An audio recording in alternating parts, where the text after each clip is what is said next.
Really excited about you being here. It's finally spring. Finally, the sun is still here. And I'm really happy that you chose us as your evening agenda. So, we have a great content today. We have Antons and Zane. Antons is from Scandiweb. Zane is from Erda or Kim, kas ir māksla. So really hyped to hear both of them.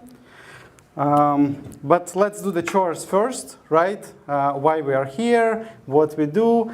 So basically, building stuff is difficult, and it's usually lonely, and you feel that nobody understands what the hell are you doing, and it's really challenging. So we decided that let's build a community, let's share some knowledge, and there are a lot of great people today. It's not just about the speakers, it's about the community, so please feel free to reach out to them, to us, to each other, share your knowledge, and maybe something good happens with the connections. And it's 13th event. It's done by Cheetah Labs. I'm your host today. My name is Vyacheslav, so I'm from Cheetah Labs, and we do everything about mobile app development. We exist for 8 years. We do iOS, Android, Flutter, you name it, also mobile design, and a lot of other cool stuff. So if you need anything related to mobile apps, please reach out. And we are still hiring some people. We need currently junior QA engineer, and we need senior Android developer. So if you are one, or you know someone who is either QA engineer, or I will go away because it's buzzing, or senior Android developer, let us know. And we mentioned it last time, but basically we did a vintage report with 5,000, almost 5,000 apps in Europe, and we compared how they face against each other. It's 86 pages long, so if you want to really get insights on what is happening, what features perform better, what worse, what works, what not, scan this code, or reach out to us. We will compare your app to someone else. Okay, so the agenda for today is first, I'm very flattered to have Anton here, as he is my former boss. So it's always a pleasure to not yet.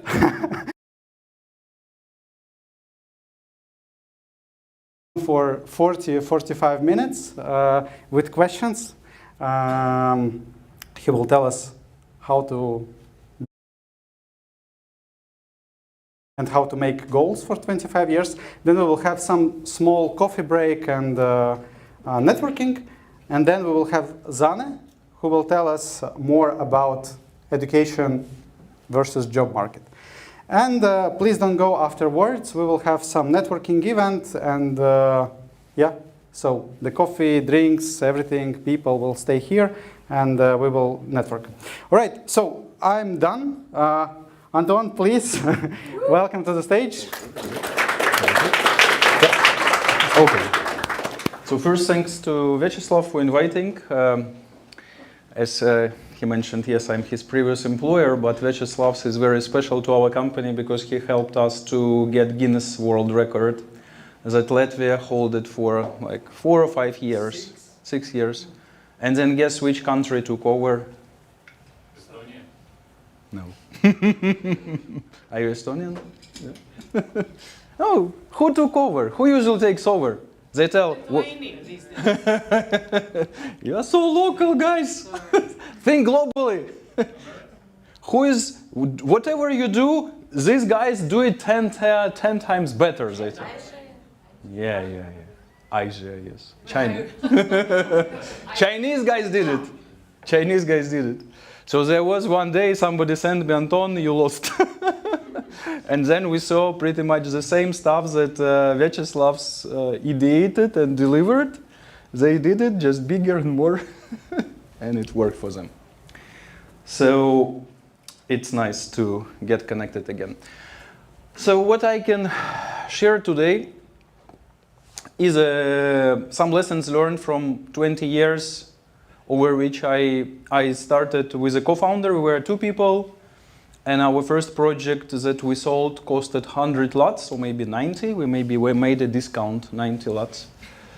And now we are almost like 600 people, and projects surpass 1 million, 1.5 million. So just 2 lessons I will share, 2 key lessons. And then I will maybe extrapolate a bit to the AI, and then of how I think about the next 25 years. But first, let me ask you, how many of you listen to some radio, to radio? Not music on radio, but radio where people talk. Yes, you can applaud. Like, how many of you listen to it?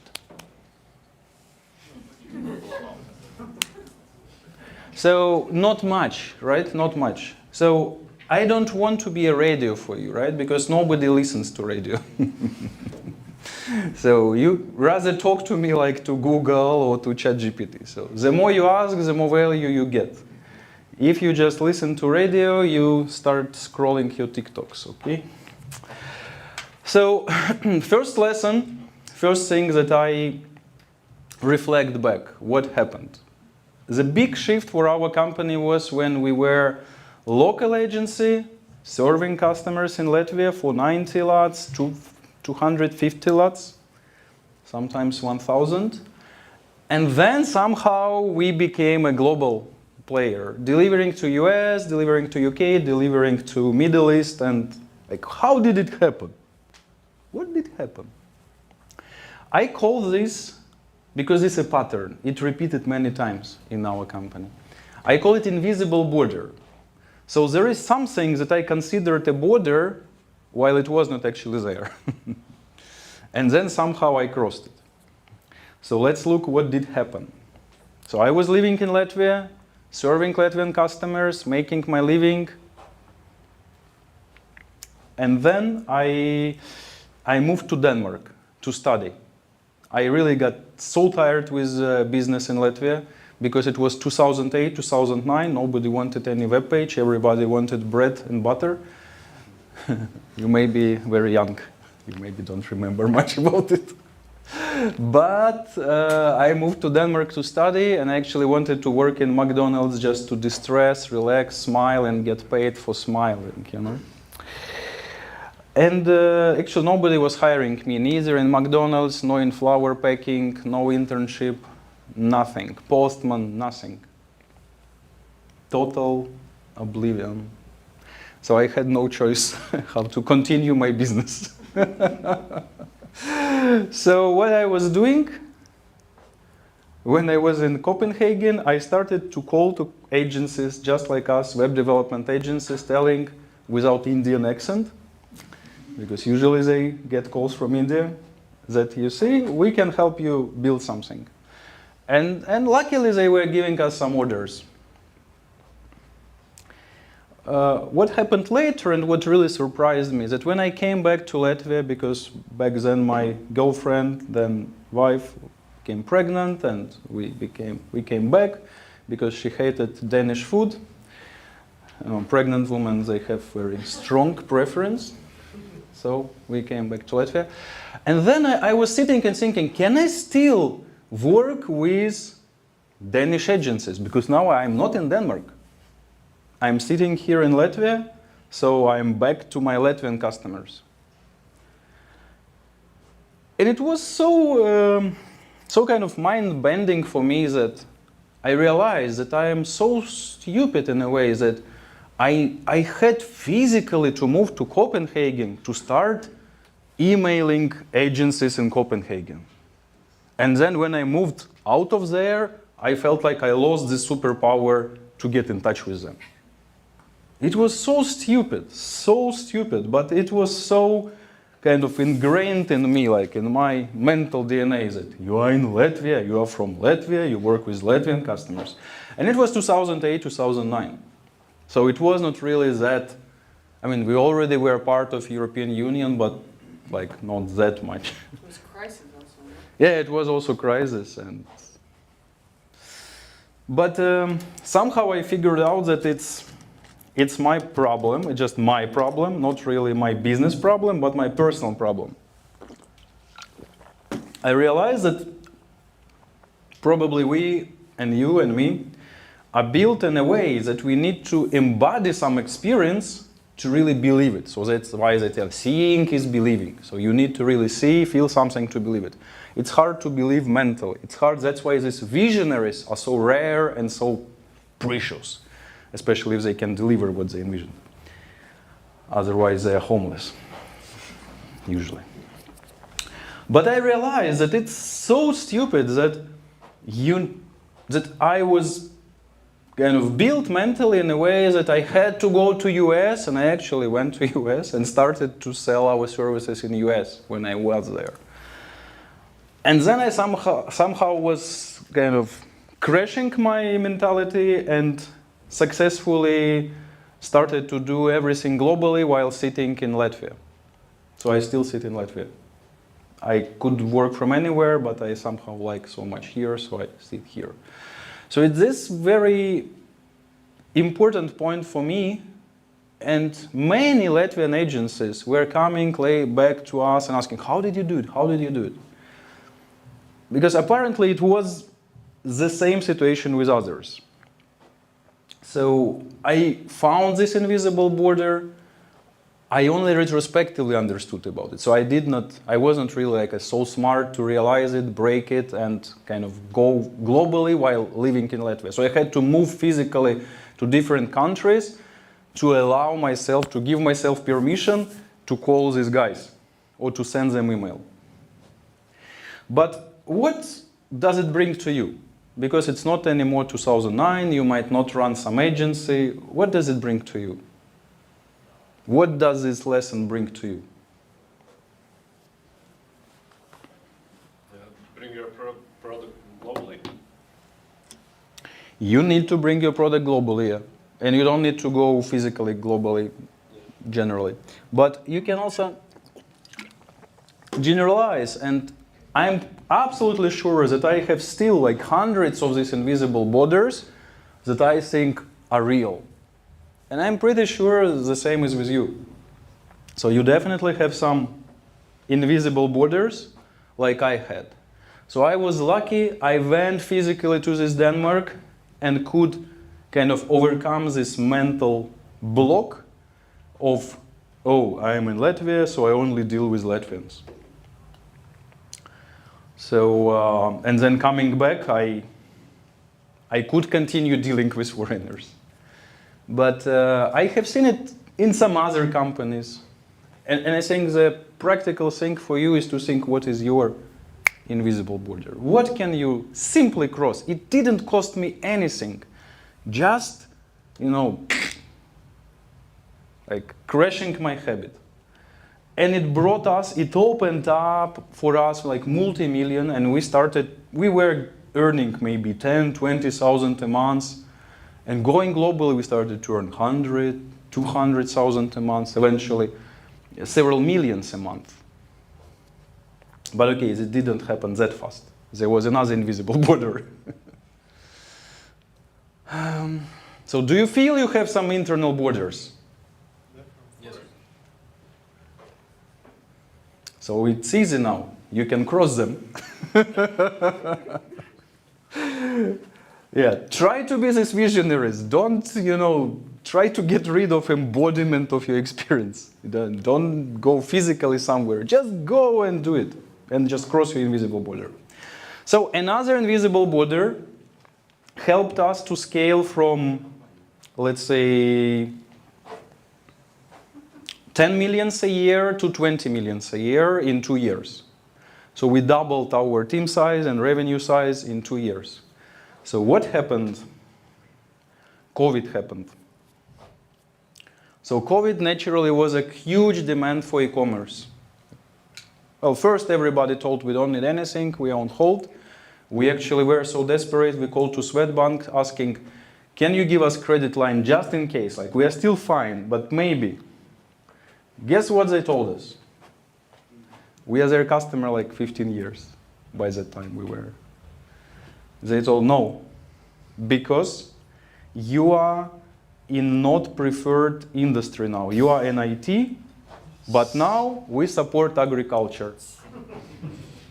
Because maybe they told everything will be closed, no internet, just we need meat and bread and milk.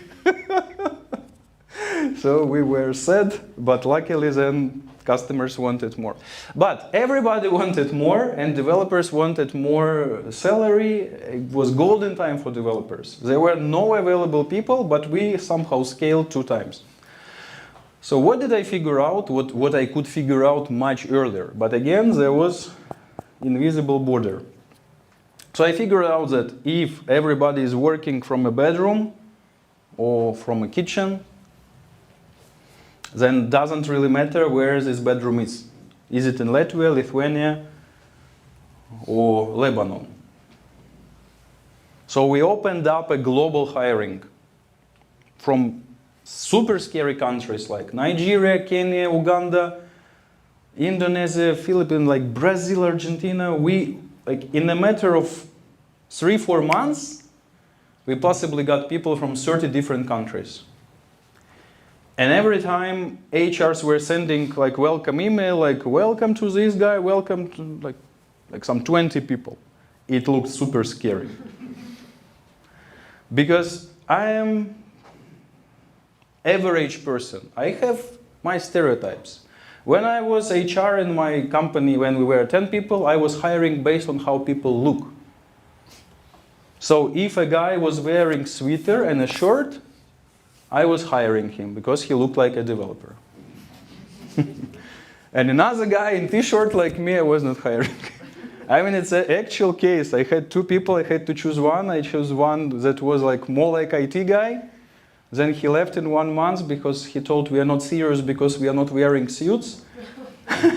And then luckily I could hire another guy who became like a base for our company, Valery. Like, I didn't hire him, I rejected him first, then I called him in 1 month. Luckily he had super bad project, so he ran away from there and like really became a base of our company. So, so it looked super scary. All kind of people, pink hair, green hair, no hair, piercings, transgenders, people in hijab, you don't know who is there. Some African guys, like, because normally we have photo shoot, everybody's in the office, nice on the wall. So these guys send their pictures that they got, like some car, and they're like, senior developer. It was super scary. It took me personally about 1 year to build a culture that would support this complete decentralization. But first months, I was brutally revising their time logs, just seeing what they're doing. Like some, and their names are like hard to remember. Ognevechvede, something like this. Or some easy, like Blesson Baby. Blesson Baby. From Nigeria. Yeah. So, but I see with my eyes, they are really delivering stuff. And then, yeah, then I was running every Friday a meeting to, invite them and have a conversation. How did they get to IT? How did they learn about our company? And we all see that maybe this IT nation is so uniform, but these people were just like as if they are from Latvia. So again, a lot of invisible borders, but I think we were, in our industry, we were the ones who could actually handle the spike in demand.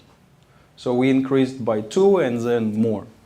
Because we removed this invisible border of, we were hiring people in Latvia, we had offices in Limani, in Jekabpils, in Daugavpils, in Riga, and also in Georgia. So we were kind of decentralized in a way. But for example, to start operations in Georgia again, we went there physically. Me and co-founders went physically, spent 3 days, gained 3 kilos, and then hired some people. Yeah, a lot of food. So again, it was this old school way of doing things. And then somehow, boom, you realize, well, you can actually do this. And I could do it 5, 10 years ago. I could build completely different company, much bigger, because there was always this deficit of IT resources, IT talent. And actually these guys, now we have quite big concentration of people in Egypt. So we even, we have some events there, like Scandiweb in Dachau. So they come here in Latvia. So they are amazing. They are amazing. They are amazing engineers. Some of them are amazing project managers, not yet amazing designers. We haven't hired any designer from Egypt yet. But PM, QA, some, I think, PPC specialists. So, but all over the world, I don't know even now who is who. But it works. And it could have been done much earlier. So much earlier, we could be completely different company. So Vyacheslav, he has been our first, I would say, professional HR. So you remember, it was a struggle to find people. Actually, I think only with Vyacheslav's coming, we started to get kind of some ease on resources. Before it was like you always suffocating. So 2 invisible borders. I'm just checking the time. So now I see that the same invisible border is between me and AI. Because what I see in myself, in my organization, that people either just ignore it, or they at best try to make themselves a bit more efficient. While actually, when I think about it and when I actually try to cross it, I try to use AI as, let's say, as a magician. So I don't think that, oh, okay, I use it as maybe kind of rephrasing something or giving me some fast ideas. But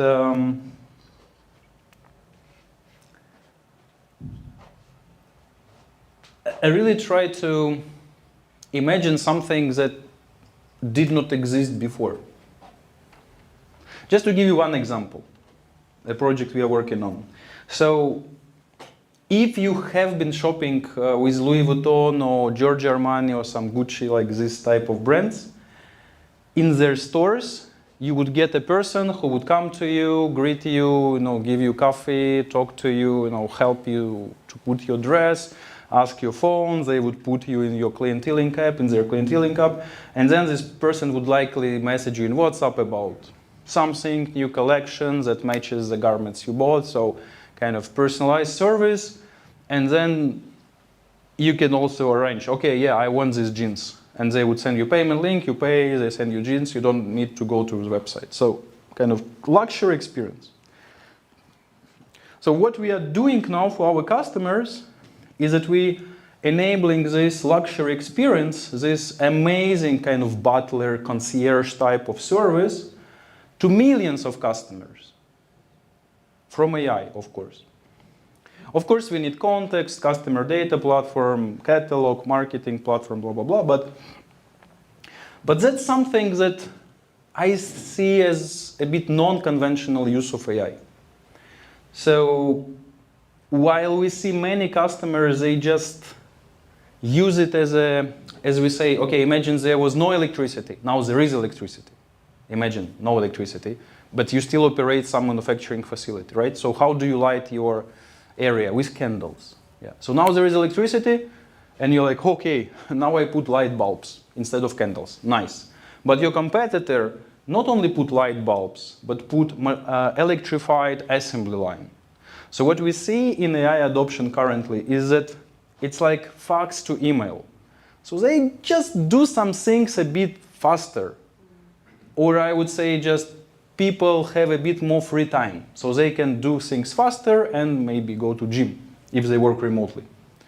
or just do nothing if they sit in the office. But I don't see a lot of businesses, like from small to big, who are really getting from this AI something that, just, I mean, we have this our kind of highway of thought. So they are getting only something that is on this highway. They are not kind of grabbing something out there that was never available in their lives. So again, some invisible border.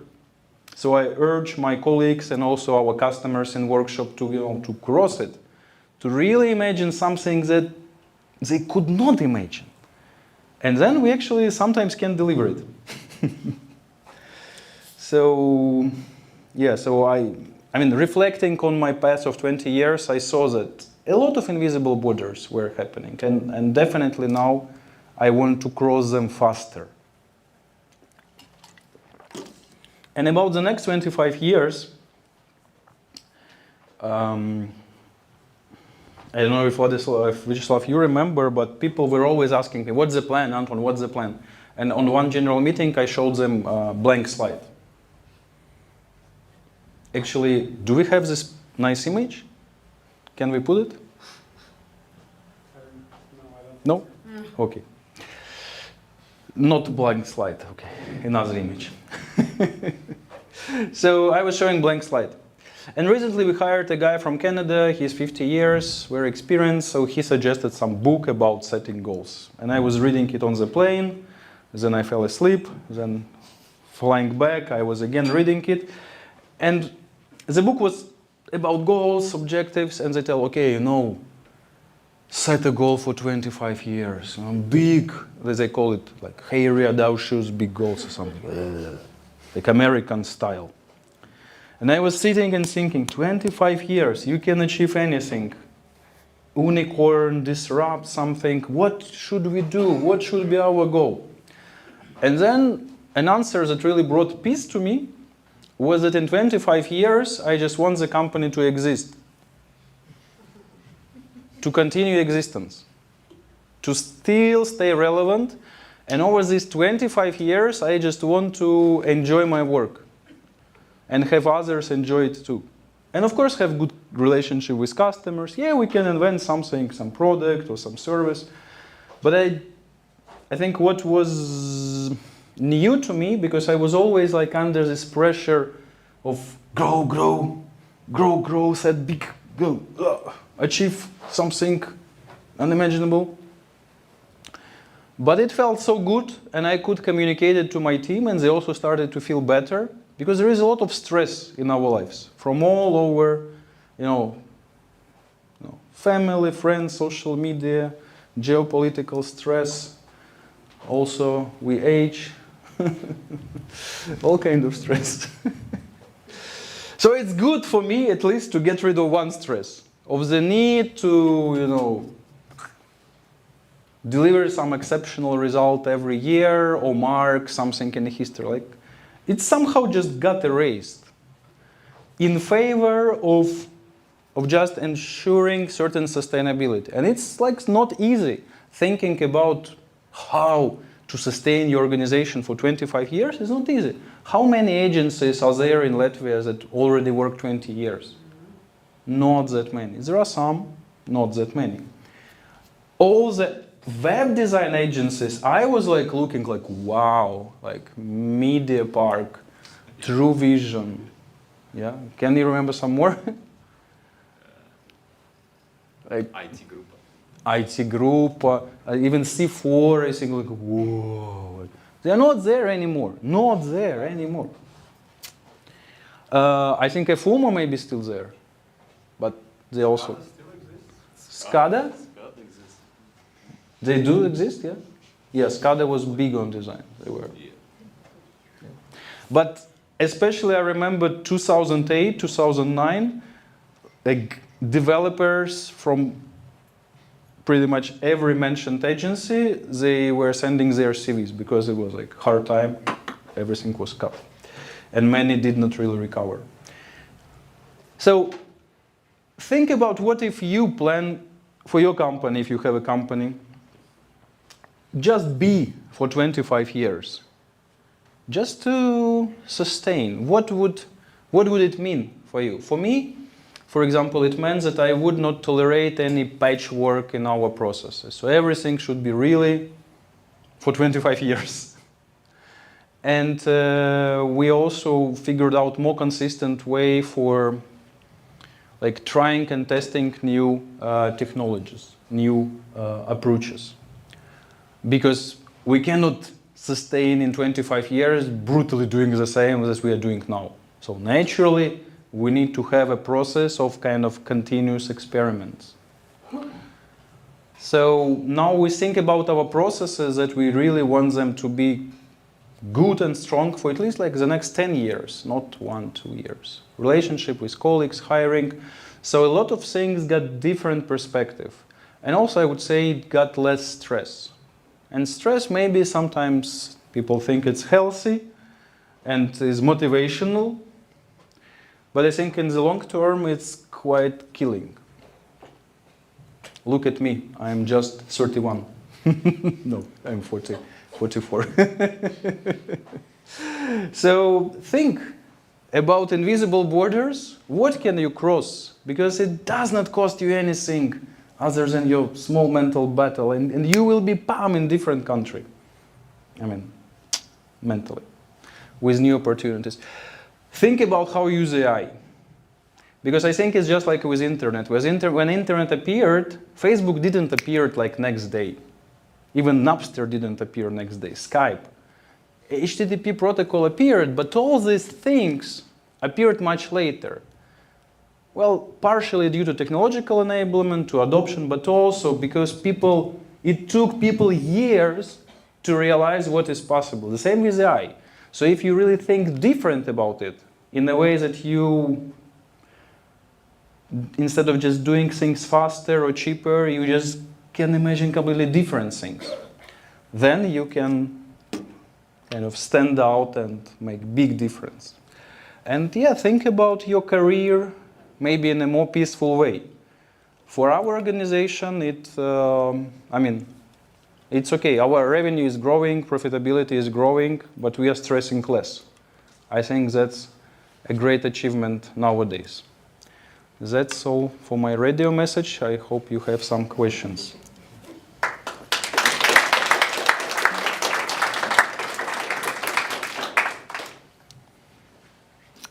Can you tell more about the research process in your company? How you research new things?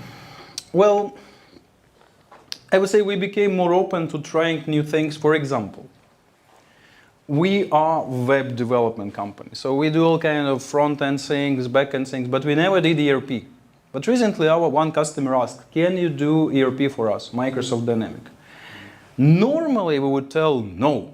Our laser focus is web development. But thinking that, you want to sustain for 25 years, you think, well, ERP is not bad. It actually complements our stack.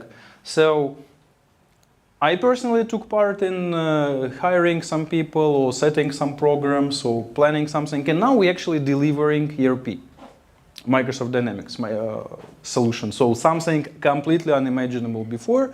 But we kind of got commitment to it because we thought that it's good for our kind of more balanced service portfolio in terms of longevity of the company.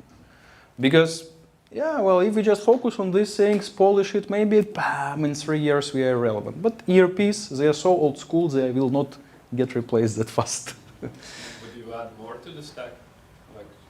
What more of them? Well, there is always a trade-off. It's super scary when you give some freedom for people to experiment and try new things, and developers sometimes just pick up some latest framework and want to build only on that. So we generally try to have some customer behind this change. That's first, but because you cannot just let soul loose, because then you lose focus and your kind of current core services become less, you deliver less quality. But I think for us it was already so huge step. So another invisible border, so ERP were like no go for us. And now we are delivering them. So that's already good enough. And it's just like 3-4 months passed since kind of we started to talk about this 25 years. So if we add one thing in 3-4 months, that's already fine so far. Yeah. Okay, one more. You told before about this glass walls and like some blocks, but you lived them through by experiencing them, and you understood them after you experienced them. How can we understand what are these glass walls? Because you usually understand it just afterwards. Yeah, retrospectively, yeah. Yeah, with Denmark and Copenhagen, I indeed understood it retrospectively. With global hiring, I understood it as an opportunity when I started to work from home. Everybody started to work from home. So it's not that kind of we first started to hire globally and then we realized, somehow it happened. No. I don't know, I just sensed that something changed in the world. Okay, yeah, COVID changed, and it like led me to think about it. But how would I try to find it? I think you just need to have very strong concentration, awareness, and observation. Because to figure out your invisible wall, you need to have like a meditation practice. Because this wall, where is it? It's inside you, right? It's not there. It's inside you. So you need to stay focused within yourself and really explore what you are doing and why you are not doing something, why you are not going to work in that organization, why you are not accepting that offer, why are you not applying for this organization? Why? Because maybe you think, oh, maybe I'm not good enough yet, I need to work another 5 years in top company to apply there. So it's clearly invisible border, right? But it requires a lot of internal concentration that people, to be honest, rarely have. We usually get, where is my phone? I want to focus on something. So it's really hard to stay focused internally for a long time, necessary to really kind of come across some wall and actually not back off, because our mental structures keep us in a way that we don't even come close to this wall. So that's why, for example, coaches can be useful, because they just sit near and keep asking the same question. So you go closer and closer to this wall until you figure it out. So I think you might ask some help, or you need to really be strong in your introspection. That's not easy. I think we have Zana. No, but what is interesting is that both of your world, like walls, were connected through some crisis experience. You go to Denmark, you can't get a work at McDonald's, and then you're like, shit, okay, I'm gonna call everyone, or COVID starts, and at first you don't get any, offers, and you think that's it, basically, we can't get even credit line. So in the light of this, do you see, just to give some hope for the audience, any opportunity in the geopolitical crisis that we are? Because there's a little of good news these days, but much like you've crossed your walls through crisis experiences, be it financial crisis, Denmark, be it COVID, and then leading to, do you see that this might actually lead you to somewhere, or all of us, that wouldn't lead otherwise? Well, in terms of crises, indeed, crisis is an extreme, stimulator. You either maybe break or you start striving. But I don't know what kind of, so we're all lucky we have pretty crisis time around us, right? Not helping, yeah. But before I went to Copenhagen, I really felt like I still remember this moment. I was opening door to my apartment. I was living right above the office. I felt that something is moving in my brain because prices and what resulted actually, we cut prices 5 times. We standardized our product, and that's actually how we stayed on the market in 2008. So crisis is indeed very, very strong force, but yeah, then maybe Zanne will tell you from a HR and people perspective is how to actually, survive crisis, how to make crisis an opportunity rather than an ending here in a CV. Yeah, indeed. And I think what I recently learned and also financially proved, so our company was in kind of stagnation after COVID. So and then it happened that I went to one, let's say, retreat, spiritual training. So I came changed. I realized I want to run company differently. I gathered all our leadership, like 50 people from different countries in Riga for 3 days. We were talking. And I mean, financially, we were grossing on average 2 million a month, 2+. And we changed some things, and our record became 2.7, and normal 2.5. So pretty much we increased by 25%, just because I went to a training, I changed internally, and I wanted to change my external conditions. So I think to survive crisis, you really need to work with yourself rather than with external obstacles. Because this change that happened, like crossing of invisible border or whatever else, happens inside you. Yeah. Coffee break. Sorry, I have to, I would listen and listen. Yes, Thank you thanks for again. So, huge thanks. Here are some sweets for the coffee break fantastic. and for Thank yourself.